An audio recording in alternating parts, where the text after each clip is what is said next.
Alright, so this time we're going to take a look at the alphabet, which you'll find down at the bottom of page 16 and 17. We'll look at A through L here first, and then we'll do M through Z in a little bit. But this is, of course I know you know the alphabet. You're, high school students, you probably learned the alphabet before you even got to kindergarten. But what you didn't learn is the way the French people pronounce the alphabet, unless you grew up in France or someplace like that. So, what you have to do, you're in luck, this isn't like you're learning Russian or Chinese where they have different symbols for the sounds that we're used to. No, you're going to recognize all the letters. You just have to recognize a new way to say those letters.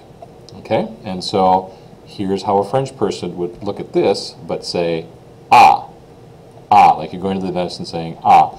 This letter A, ah, is the phonetic way, or the way a French person would look at this and say that shape. When they saw that shape, they'd say, oh, ah, or we would say, oh, A.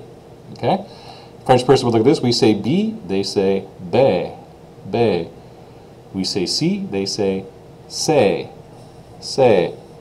You can probably guess if this is be and say, this then must be de, yeah. So A, B, C, D, not E, but F. So that one sounds a lot like what we used to, F. And now here's kind of a fun one. We got B, C, D, and this then you can probably guess is J, J, but this is what we call J, right? We say J. So the sounds in French actually are switched for these two letters from what they are in English.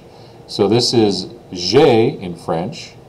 This is J in French.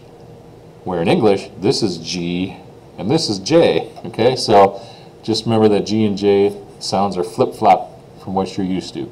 So J, H. Remember now the H's are always silent. You never go with an H sound in French. So the H's are in the words, but they are silent letters. They are never actually pronounced like a H sound. So H. Now this one is a little switch up one too. This is E. The letter I, as we call it, is E, like we use for that letter. So like J and G are switched. E, this letter, is actually I to you and I. So E in French, J, like we already said, J for the letter J, K, L. Okay, so that one sounds the same as what we're used to hearing too. So L and F are very similar. The other ones are a little different. So quickly going through them now. A, B, C, D, E, F, G. I just screwed it up. J. I was thinking in English there. J, H, E, J, K, L. Again, now you repeat after me. A, B, C, D, E, F, J, H, E, J, K, L. All right, good. Now practice those, and we're going to add M through Z here in just a second.